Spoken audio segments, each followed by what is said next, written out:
Well, the Umlauf Sculpture Gardens are one of my favorite places in Austin, and I hope that you'll pay them a visit. Right now, we're going to be talking about trees and shrubs for the desert Southwest, and our guest is author Mary Irish on celebrating the publication of a new book. That's right. The Trees and Shrubs for the Southwest. Yeah. Imagine that. Imagine, yeah.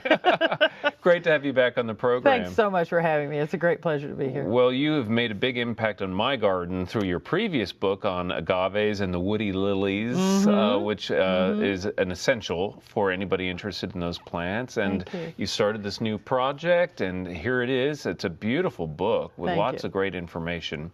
Now, the first thing I think of when I think of Trees and Shrubs for the Southwest is that gets kind of muddy, because a lot of the species that we're talking about here, trees from the Southwest often look like shrubs to folks from other parts of the country. No question about it, Tom. You know, there's this traditional idea that a tree is something with a big central leader, and then it has this branching pattern that's pretty recognizable, second level, third level, and all that. And you usually can walk under it and all of that sort of thing. And a shrub is a multi-trunk thing. You know, it's got many. But I'll tell you, you don't have to be in desert woody plants very long to realize it just collapses, you know. Yeah. Many of them, think about Texas ebony, rosewoods, and many, many others. Acacias, you know, they could be either one real easily. It just isn't as firm a discrimination as it is in the, say, temperate or forest zones. Oh yeah, yeah, and that's a survival strategy on their part. You know, it's like grow small, grow smart. And then grow smart in so many different ways, these plants. Oh, yeah. If you've ever tried to get rid of a mesquite tree, you have learned what latent buds really mean, and that's why they do it. They have many, especially legumes, desert legumes, have latent buds way at the base, kind of where the stem and the root come together. And this is a big survival strategy. And so the top goes away, those buds are initiated, and as anybody who's ever tried to do this knows, 24 more stems come out right where you cut it off. Exactly. And it's a tremendous strategy for fire, any kind of disaster, grazing, you know, all that kind of thing. Yeah, well, and all these plants are well defended for the most part as well. Many of them are. Yes. Many of them are. They have terrifically, either they're very sharp, if they're not very big, but they're very sharp thorns at the axils of their leaves, or sometimes in some of the South American mesquites in particular, I mean, you are looking at things that look like a cow's horn. Yeah. You know, you can really get some dramatic, or some African legumes too, some dramatic thorns. But you know, some of that is just getting used to being around them, and some of them don't have much at all, if any. Right. Well, there are a lot of friendly species. That's true.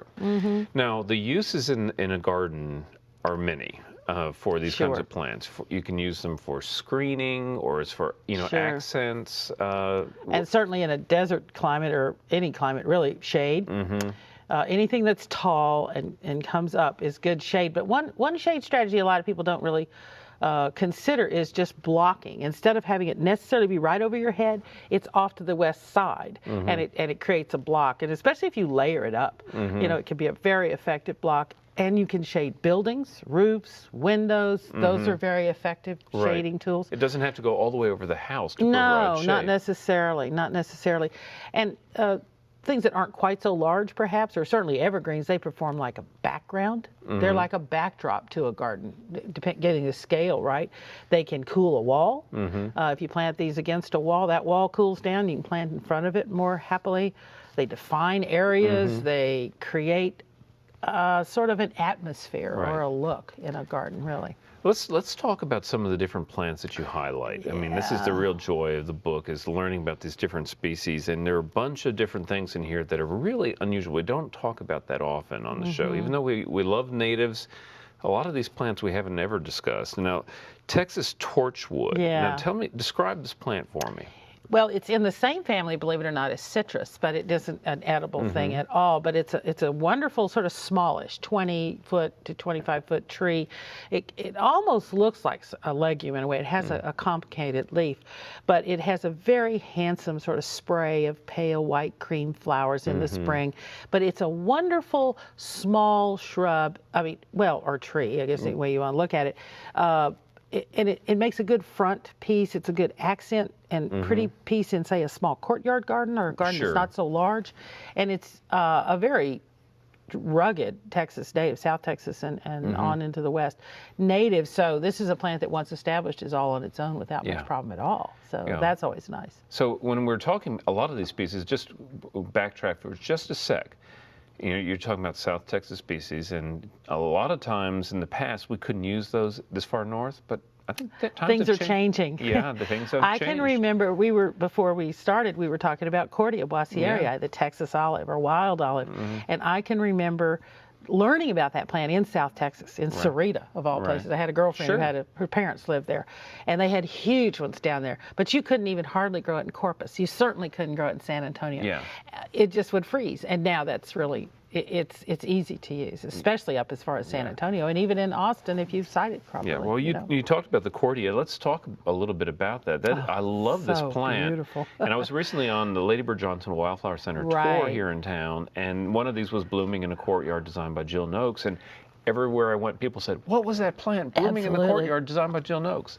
It's the wild olive. It is. It is an absolutely stunning plant. And this is one that does the same. You can kind of prune it up almost like you do a standard or keep it kind of up high so it looks more like a small tree, or just let it go. And it's a really lovely big evergreen shrub. It is just gorgeous. It has these big old sandpapery, almost grayish green leaves. They're not really bright, shiny green. But those white flowers, I'm a sucker for white flowers when it's hot. I love white flowering plants when it's hot, and they bloom when it's hot, and these big old clusters of white flowers. Butterfly just gorgeous. magnet, too. Oh, absolutely. Just without any question. Just a great plant. And there's a smaller version that you highlighted. There's a more desert version, from Sonora and Baja that's called parvifolia. I would love to get my hands on some of those. It is great.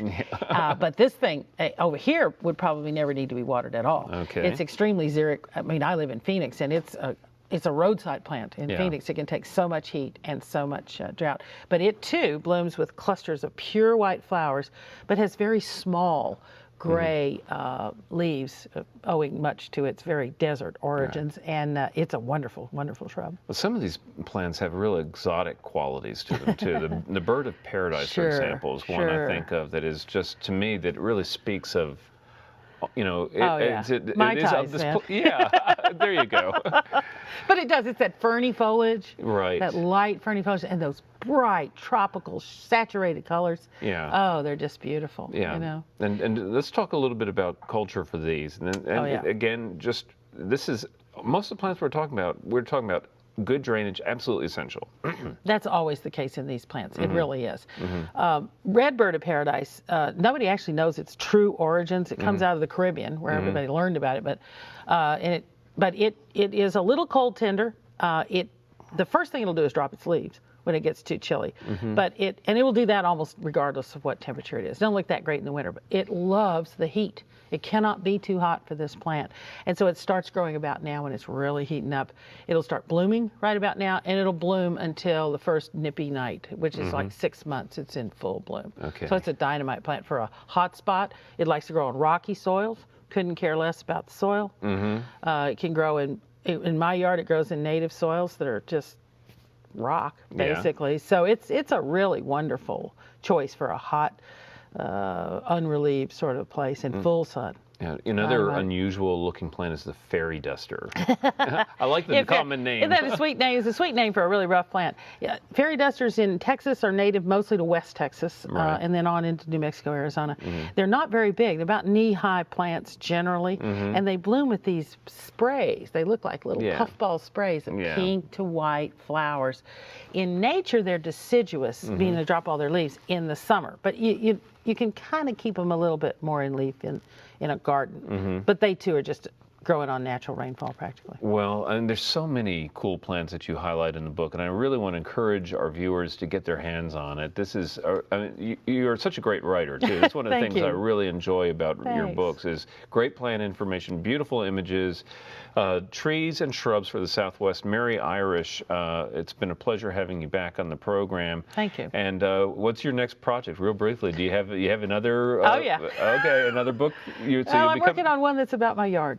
Good. Yeah, we'll see. Okay. Well, we'll look forward to that, and we hope that people, again, will check out the book, and I'm sure that they'll be able to find it in local bookstores or online. All the above. All right. Well, Mary Irish, again, it's been a great pleasure having you back to Central Texas Gardener. Thank you very much. All right. And coming up next is our friend Skip Richter.